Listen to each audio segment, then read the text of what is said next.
couple months ago, Wildlife and Fisheries presented a new notice of intent, or an NOI, to reduce the buffer restriction on the menhaden industry.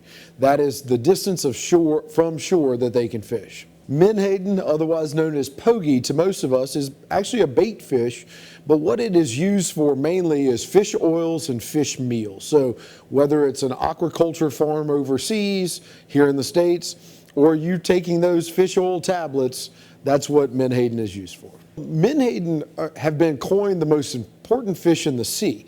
Everything eats them. They have an incredible amount of protein and fatty acids that other fish in the ecosystem need, and we have an incredible abundance of them. But unfortunately, this industry is reducing that number drastically because they can't catch them anywhere else. And so they're coming to the state of Louisiana and reducing the overall abundance of menhaden. The industry is really made up of 4 companies. Now, these companies decide to either talk about in 2 companies or 4, depending on the data of what shows the best. So you have 2 fishing fleets. Both are American owned. One is West Bank Fishing over in Plaquemines, and one is in Abbeville. Those 2 processing plants that feed and take everything from those boats are both foreign owned. One is owned by a Canadian company and one is owned by a South African company.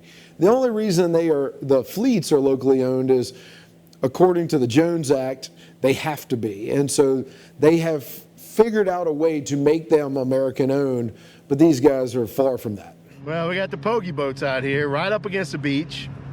They just strung the purse seine net, which catches everything that swims.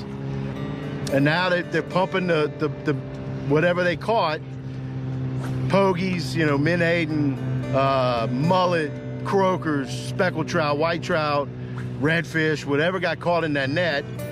They're pumping what'll go in the hold, into the hold, and then the big fish are gonna get kicked off to the side, pretty much dead. Sharks, bull redfish, or jacks. And right now they're pumping the water out of the hold to make room for more menhaden. And all that water that's coming out of the boat right now is just no oxygen in it at all. They're pumping it here. This water's hot, it's shallow. They're pumping it in here, and when that no oxygen water comes out in here, it's gonna kill everything there too. So just absolutely no reason for those boats to be this close to this beach. Well, they're in about 4 feet of water at the most, and we are, I mean, they're less than 100 yards from us right now, about the length of a football field, and we're 25 yards off this beach. So they're less than 200 yards from this beach. A beach that, by the way, just got restored, just got $120-ish million invested in it to restore it.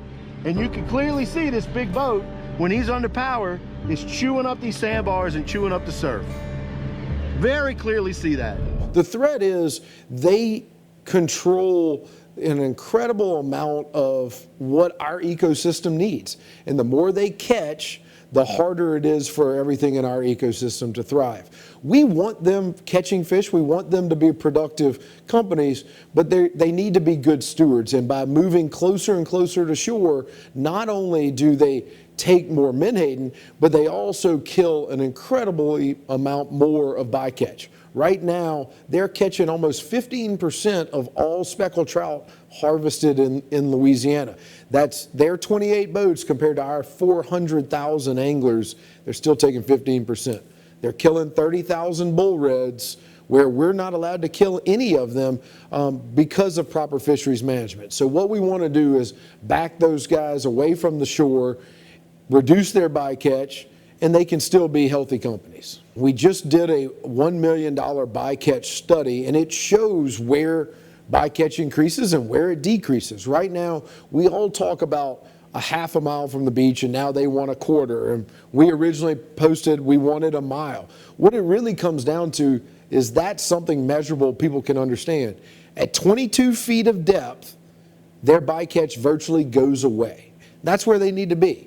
If they are outside that 22 feet mark, we really don't have any problems. There's plenty of menhaden out there, and there's not many other species. And so pushing them away from shore is the solution. This week, up till January 23rd, there's a public comment period. You can send in your comments about trying to reject the NOI or the notice of intent.